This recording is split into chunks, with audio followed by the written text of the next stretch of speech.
Hello dear students, welcome back to organise knowledge channel. और आज की जो वीडियो है उसमें डिस्कस करेंगे वर्कशीट नंबर 34 फॉर क्लास 6 सामाजिक विज्ञान की बच्चों ये वर्कशीट है जो आपके लिए 18 नवंबर 2021 के लिए शेड्यूल की गई है।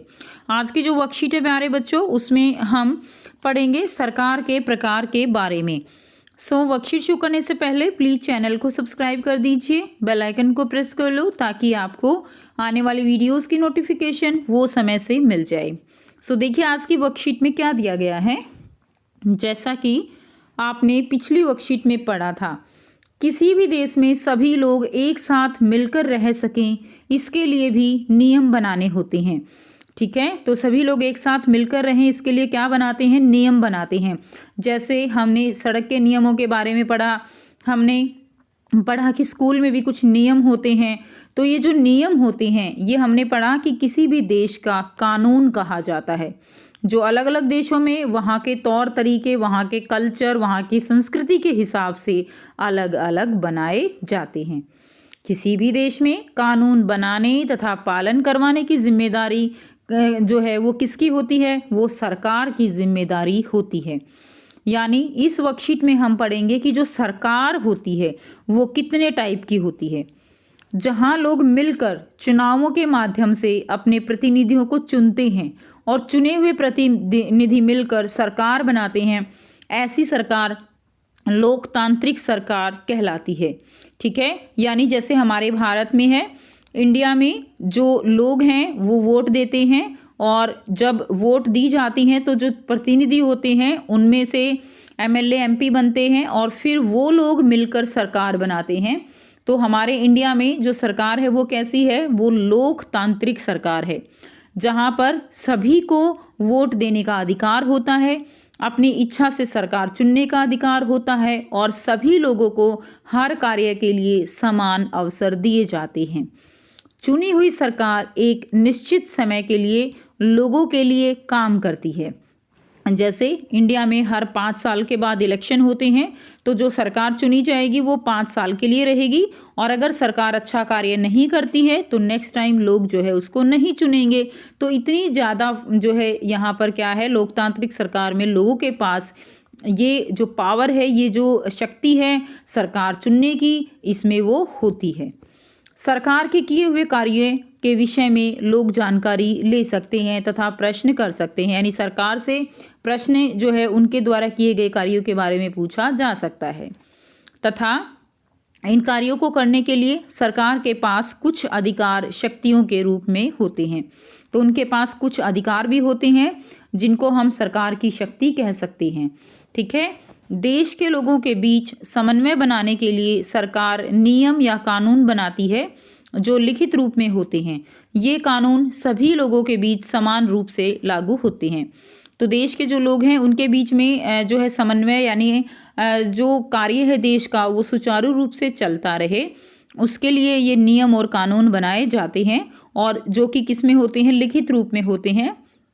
और ये जो कानून हैं सभी लोगों के बीच समान रूप से लागू होते हैं। यानी ऐसा नहीं है कि कोई पुरुष है महिला है उनके आधार पर अलग अलग कानून बनाए गए हैं, नहीं। ठीक है, सभी लोगों को समान अवसर जो है वो दिए जाते हैं और सभी को उनका पालन करना होता है। नेक्स्ट देखिए, जिस देश में सरकार का चुनाव लोगों द्वारा मिलकर नहीं होता है, सरकार के रूप में सभी निर्णय लेने का अधिकार केवल एक ही व्यक्ति, जिसे राजा या रानी कहा जाता है, उसके पास होता है। तो दूसरी तरह की सरकार होती है जिसमें एक राजा होता है और राजा जो है वो पूरी प्रजा पर अपना हुक्म चलाता है। ठीक है, वो जो है निर्णय अकेला लेता है और उसके निर्णयों के बारे में कोई भी जो है उनसे प्रश्न नहीं कर सकता। राजा रानी अगले राजा रानी का चुनाव अपने पुत्र या पुत्री में से अथवा अपनी मर्जी से किसी भी व्यक्ति को कर सकता है। ठीक है, जैसे पहले होता था कि राजा जो है उसका बेटा वो क्या बनेगा? वो राजा ही बनेगा। तो ये जो तंत्र होता है इसको जो है राजतंत्र कहा जाता है। राजा रानी अपने कुछ विश्वास पात्र व्यक्तियों के साथ ही विभिन्न मुद्दों पर चर्चा करके निर्णय करते हैं।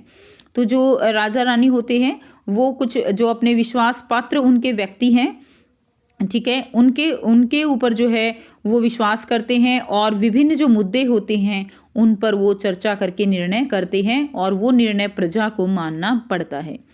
कानून बनाने तथा पालन करने की जिम्मेदारी भी राजा या रानी की ही, पालन जो कराया जाता है, जो भी कानून वो बनाएंगे उनका पालन कराने की जिम्मेदारी भी जो है राजा या रानी पर होती है।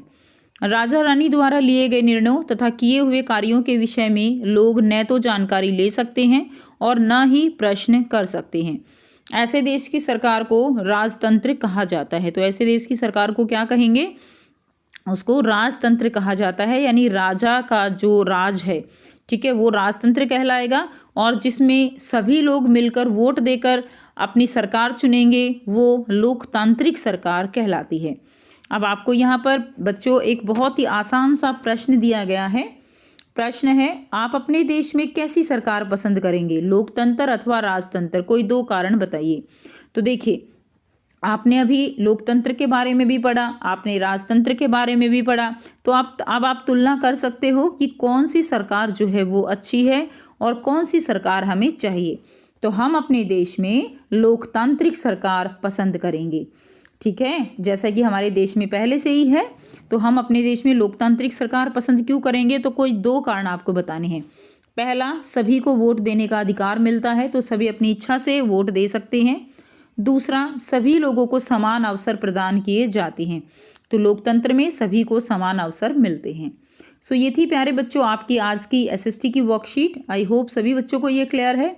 कोई भी डाउट है तो आप पूछ सकते हो। वीडियो अच्छी लगे तो प्लीज़ लाइक कर दीजिए, शेयर कर दीजिए और चैनल को सब्सक्राइब कर लीजिए।